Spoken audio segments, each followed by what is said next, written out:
لداخ کے پرشکوہ پہاڑوں کی آغوش میں دریائے انڈس کا نظارہ بہت ہی خوبصورت اور دل فریب ہے۔ انگنت بستیوں اور شہروں کو سیراب کرنے والا انڈس ریور ہی دریائے سندھ کہلاتا ہے۔ چین کی کیلاش پہاڑیوں میں مانسروور جھیل دریائے سندھ کا اصل منبع ہے، جہاں صاف شفاف چشموں اور بلند ترین گلیشیئرز کے پانیوں سے اس کا آغاز ہوتا ہے۔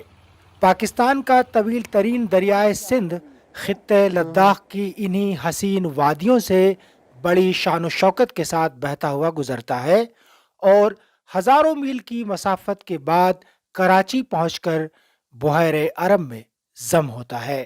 یہ انڈس ریور آگے چل کے تقریباً یہاں سے 25-30 کلومیٹر کے فاصلے پہ جائیں گے تو زنسکار ایک دریا ہے، اس میں اس کا سنگم ہوتا ہے اور پھر ان دونوں دریاؤں کا سنگم ایک بن کے بہتا ہے گلگت بلتستان کی طرف۔ ہم آپ کو اب یہاں سے جو ہے زنسکار کے سنگم پہ لے چلیں گے اور پھر آپ کو بتائیں گے کہ یہاں سے کیسے اپنی جو دریائے سندھ ہے وہ اپنی طاقت پکڑتا ہے۔ لداخ کی مرکزی پہاڑی سلسلوں کے درمیان سے گزرنے والا دریائے انڈس ایشیا کے طویل ترین دریاؤں میں سے ایک ہے۔ راستے میں پڑنے والے تمام ندی نالوں کو یہ اپنے آپ میں سموتے ہوئے چلتا ہے۔ یہ لداخ کی وادی زنسکار ہے۔ دریائے سندھ یہاں دریائے زنسکار سے ملتا ہے، جس کا پانی قدرے مٹیالہ ہے۔ یہ اس کا پہلا بڑا سنگم ہے جس میں سیاحوں کی بڑی دلچسپی رہتی ہے۔ زنسکار سنگم کے نام سے معروف یہ مقام رافٹنگ کے لیے بھی مشہور ہے۔ کہا جاتا ہے کہ رافٹنگ کے لیے یہ دنیا کا بلند ترین مقام ہے۔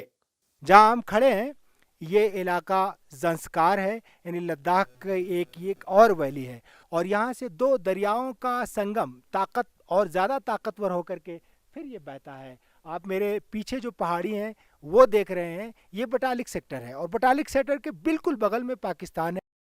پہاڑوں کا سینہ چاک کرتے ہوئے دریائے سندھ کی روانی اور سبز و نیلگو پانی کا زیر و بم قابل دید ہے۔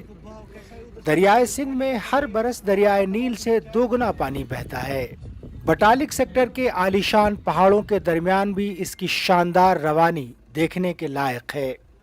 لداخ کے بیشتر علاقوں میں یہ پہاڑوں کے بیچ سے گزرتا ہے، تاہم پاکستان میں یہ زیادہ تر میدانی علاقوں میں بہتا ہے۔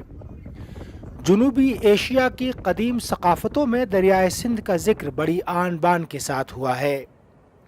کہا جاتا ہے کہ زمین کی سیرابی کے ساتھ ہی اس کی آغوش میں لال و گوہر بھی پیوستہ ہے۔ اس وقت ہم بٹالک سیکٹر میں ہیں اور میرے پیچھے جو دریا بہہ رہا ہے اور جو پہاڑ ہے، پہاڑ کے بالکل پیچھے پاکستان ہے، یہ سمجھ لیجئے۔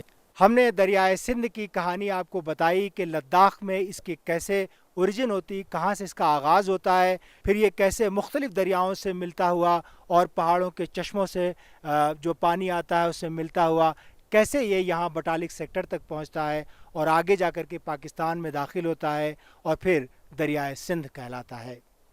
صلاح الدین زین، DW نیوز، بٹالک سیکٹر، کرگل،